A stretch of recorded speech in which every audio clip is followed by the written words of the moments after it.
जैसे हमने इतने सारे नियम बना दिए,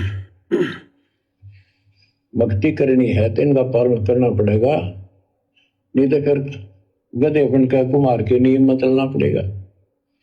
एक कदम भी अपनी मर्जी से नहीं जा सकते, बैल बनकर नाथ डर जाएगी, छच्चर बनकर बुग्गी में जोड़े जाओगे रेड़ी में, फिर चलेगी क्या आपकी मर्जी। क्या कह रहे हैं गुरुदेव भगवान? कह रहे हैं जैसे हमने ये इतने सारे नियम बना दिए, अगर भक्ति करनी है तो सबको निभाना पड़ेगा, सब नियमों की पालना करनी पड़ेगी, वरना कुम्हार के नीचे गधे बनकर फिर चोट खानी पड़ेगी। एक बार फिर से सुनो भाई और बहनों, ये विशेष संदेश हैं। हमने निष्कर्ष निकालना है इस परीक्षा के समय में, यही आप और हमारी परीक्षा चल रही है। हम इस सतभक्ति मार्ग पर गुरुदेव के ज्ञान को आधार बनाकर ही काल के षड्यंत्र से बच सकते हैं, अन्यथा ये काल कदम कदम पर तीर मारेगा, कदम कदम पर। और सन 2014 बरवाला कांड से लेकर वर्तमान 2026 तक ये काल सतगुरु रामपाल जी के कलयुगी परिवार को निमित्त बनाकर, शतलोक आश्रम कमेटी को निमित्त बनाकर भगत समाज के पैर पर लगातार तीर मार रहा है, मर्यादा तुड़वा रहा है। क्या कह रहे हैं गुरुदेव भगवान? एक बार फिर से सुनिएगा नियम और मर्यादाओं के विषय में। जैसे हमने इतने सारे नियम बना दिए, भक्ति करनी है तो इनका पालन करना पड़ेगा, नहीं तो फिर गधे बनकर कुमार के नियम में चलना पड़ेगा। एक कदम भी अपनी मर्जी से नहीं जा सकते, बैल बनकर नाथ डर जाएगी, छच्चर बनकर बुग्गी में जोड़े जाओगे रेड़ी में, फिर चलेगी क्या आपकी मर्जी। बिल्कुल नहीं चलेगी, बिल्कुल नहीं चलेगी मर्जी। एक एक शब्द को ध्यान से सुनना भाई और बहनों। गुरुदेव कह रहे हैं जैसे हमने ये इतने सारे नियम बना दिए, अगर भक्ति करनी है तो प्रत्येक का पालन करना पड़ेगा, प्रत्येक का। कौन से नियम? प्रथम नाम दीक्षा के समय 11 नियम, ज्ञान गंगा पुस्तक पढ़ोगे तो 21 नियम, शतनाम लेने जाओगे तो 34 नियम, और फिर जैसे जैसे सत्संग सुनोगे दुनिया भर के नियम। गुरुदेव कह रहे हैं कोई छूट नहीं है, कोई कंसेशन नहीं है, कोई किसी प्रकार की नियम और मर्यादाओं में रात नहीं है। साफ साफ कह दिया, यदि भक्ति करनी है तो प्रत्येक नियम निभाने पड़ेंगे। अब विचार करो भाई और बहनों, काल कहाँ है? काल कहाँ है? और काल वर्तमान में कहाँ बैठकर अपना काम कर रहा है? और काल का क्या काम है? ये तो आप सभी भाई बहनों को भली भांति पता है कि संसार में 2 ही शक्ति हैं, एक काल और एक दयाल। काल ये ज्योत निरंजन, ब्रह्मा विष्णु महेश का पिता, 21 ब्रह्मांड का नकली भगवान, जो कभी किसी के सामने प्रकट नहीं होता, घटिया अटल नियम है। और दयाल ये कबीर भगवान, जो आप और हमारे पूज्य गुरुदेव के नाम से धरती पर प्रकट हैं, वर्तमान में अपने मिशन के तहत आप और हमारी परीक्षा के लिए हिसार जेल नंबर 2 में बैठे हुए हैं। 2 ही शक्तियां हैं, काल और दयाल, और दोनों शक्तियां बखूबी अपना कार्य कर रही हैं। सतगुरु ने साध संगति शुरू करवा दी, अपने सत्सेवक बच्चों को निमित्त बनाकर भक्ति मार्ग को, अपने मिशन को आगे बढ़ा रहे हैं। और काल, इस काल ने शतलोक आश्रम कमेटी को निमित्त बनाकर सतगुरु रामपाल जी के कलयुगी बेटा बेटी, भाई बंधु, रिश्तेदारों को, कोऑर्डिनेटरों को, आश्रम संचालकों को निमित्त बनाकर भगत समाज की मर्यादाएं तुड़वानी शुरू कर रखी हैं।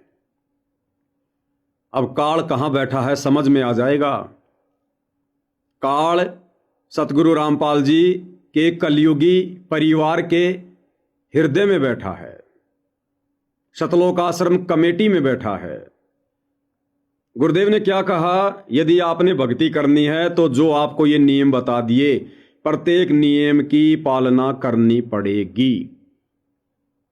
और शतलोक आश्रम कमेटी वालों ने, संत रामपाल जी के परिवार ने गुरुदेव के जेल जाने के बाद में जो एक पुस्तक भगत समाज में वितरित की है, जब जब भूल पड़े, लाल लाल कवर की, रेड कलर की, जब जब भूल पड़े, और सख्त हिदायत दे दी भगत समाज को कि गुरुदेव का सख्त आदेश है इस पुस्तक को महीने में एक बार अवश्य पढ़ना है।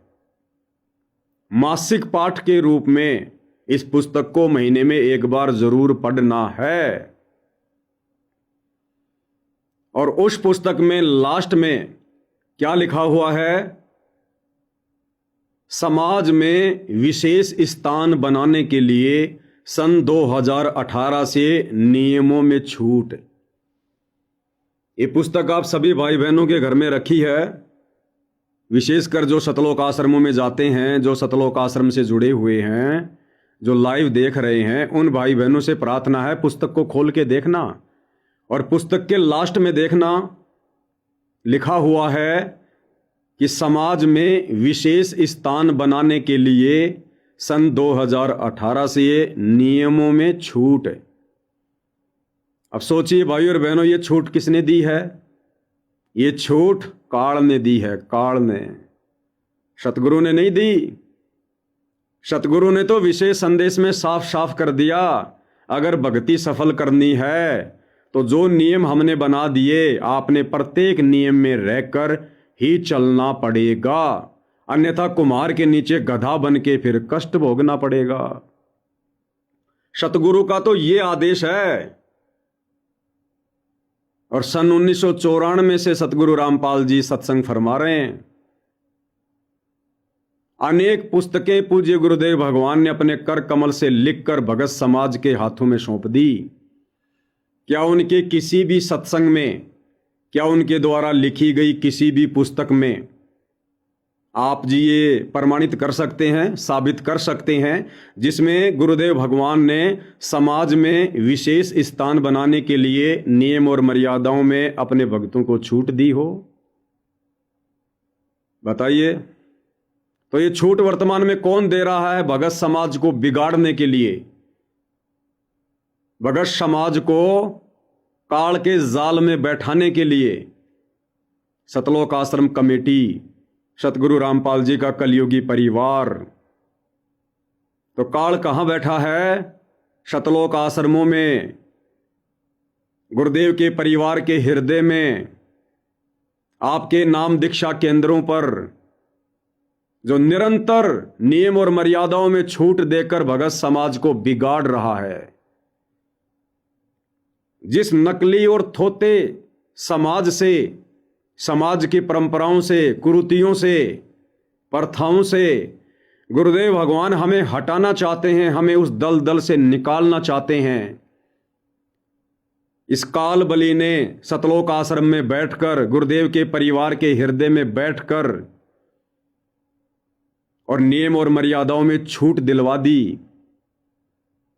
समाज में विशेष स्थान बनाने के लिए क्या करना है हमने? समाज में विशेष स्थान बनाकर सरपंच हमने नहीं बनना, विधायक हमने नहीं बनना, एमपी हमने नहीं बनना, प्रधानमंत्री हमने नहीं बनना, राष्ट्रपति हमने नहीं बनना। यदि हमें कोई निर्विरोध देवताओं का राजा इंद्र बनाए तो भी हमने थूकना है उस गद्दी पर। समाज की झूठी परंपराएं हमने नहीं निभानी, झूठा भाईचारा हमने नहीं निभाना, समाज की देखा देखी हमने नहीं चलना। फिर भला हमने समाज में जगह क्यों बनानी है? किस लिए बनानी है? तो ये विशेष छूट कौन दिलवा रहा है? ये काल बली दिलवा रहा है, काल बली। और विशेष संदेश में क्या फरमाया गुरुदेव ने कि ये जो इतने सारे नियम बना दिए ना, अगर आपने भक्ति करनी है तो प्रत्येक की आपने पालना करनी पड़ेगी। एक बार फिर से सुन लो और सुनकर विचार कर लेना कि काल बली कहां बैठा हुआ है। जैसे हमने इतने सारे नियम बना दिए, भक्ति करनी है तो इनका पालन करना पड़ेगा, नहीं तो फिर गधे बनकर कुम्हार के नियम में चलना पड़ेगा। एक कदम भी अपनी मर्जी से नहीं जा सकते, बैल बनकर नाथ डर जाएगी, छतर बनकर बुग्गी में दौड़े जाओगे रेड़ी में, फिर चलेगी क्या आपकी मर्जी?